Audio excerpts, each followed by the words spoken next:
Salut! C'est notre premier cours ensemble en 4e année. Aujourd'hui, je vais vraiment te parler plus du territoire.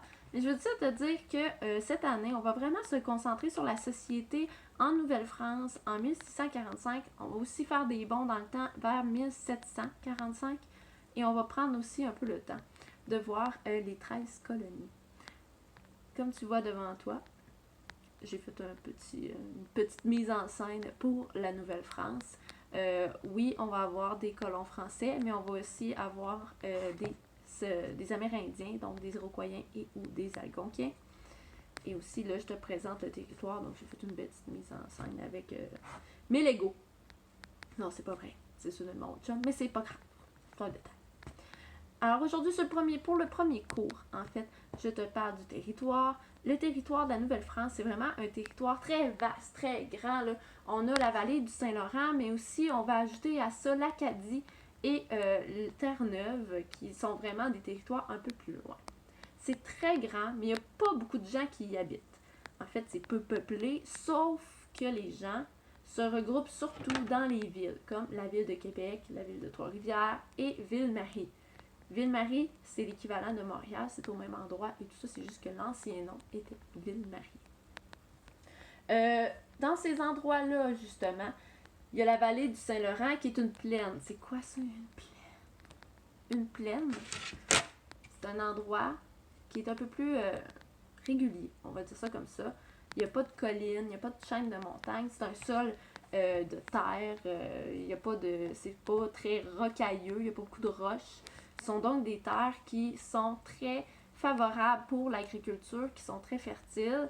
Donc, toutes les terres qu'on retrouve près du fleuve Saint-Laurent étaient des terres super pour faire de l'agriculture. Même encore aujourd'hui, c'est le cas. Moi, je viens du Kamouraska, donc qui est une région plus près du fleuve. Et il y a beaucoup encore d'agriculture à cet endroit-là parce que les terres sont très fertiles. Puis c'était comme ça aussi à l'époque de la Nouvelle-France. On retrouve aussi pas loin des plaines, des collines, les Montérégiennes, qui sont pas loin de la Montérégie, bien entendu.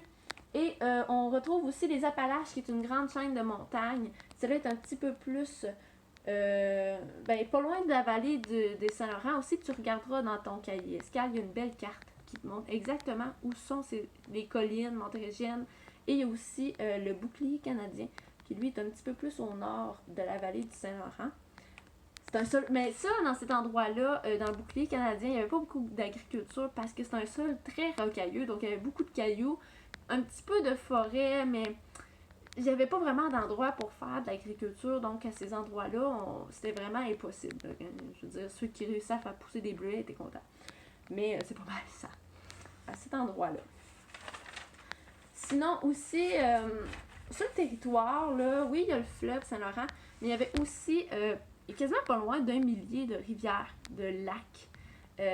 Tous des endroits qui faisaient en sorte que oui, à la fois pour les Iroquois et les Algonquins, on l'a vu un peu l'année passée, mais pour aussi les colons français qui habitaient en Nouvelle-France, c'était beaucoup plus facile de voyager parce qu'on utilisait les bateaux.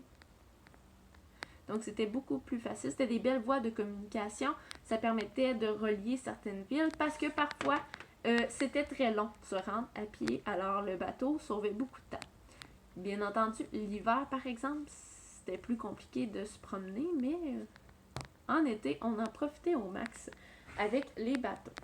Alors, c'est pas mal ça qui touche le territoire de la Nouvelle-France en 1645.